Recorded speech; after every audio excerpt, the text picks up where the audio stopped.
प्रज्ञान mission मुख्य तथा मार्गदर्शक परमहंस प्रज्ञानंद जी पंचशाखा पीठ परिक्रमा कार्यक्रम अनुष्ठित हो जाइछि।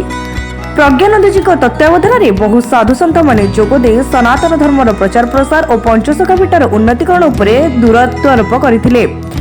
प्रथमे नेपाल महापुरुष अच्युतानंद दास, महापुरुष जसोवंत दास अडंग, महापुरुष शिशुअन्नत दास बालीपाटना, महापुरुष बलराम दास बेगुनिया और परिशेष में महापुरुष जगन्नाथ दास पुरी परिक्रमा करिवार कार्यक्रम रही।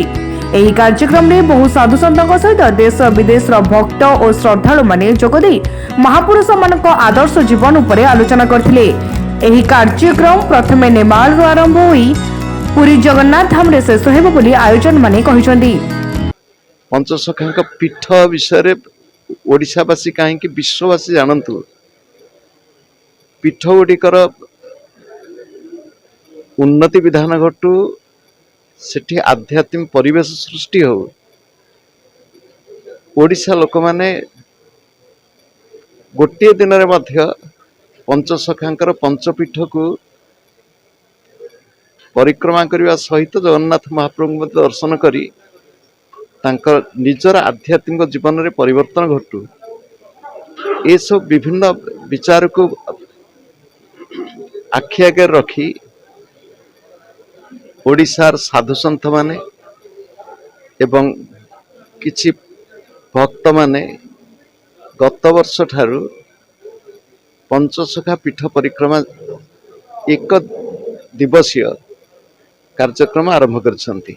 एबे आमे नेमाल रे महापुरुष अच्युतानंद पीठ ठू यात्रा आरंभ करी अढंगगढ़ रे महापुरुष जसवंत पीठ रे पहुंचीछु।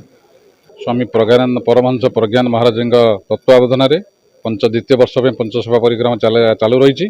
आर मेन कार्य है सनातन धर्म प्रचार प्रसार करने और समग्र विश्व में आप देखिए समग्र विश्वर विभिन्न देशर लोक मैंने भाग नहीं अंशग्रहण कर बाबा मध्यम समस्त पंचपीठ संगे संगे दर्शन करने पंच महापुरुष दर्शन करने संगे संगे जगन्नाथ दर्शन करने संगे संगे केमती सनातन धर्म प्रचार प्रसार हिंदू बंध के बजाय रखा से मेन लक्ष्य।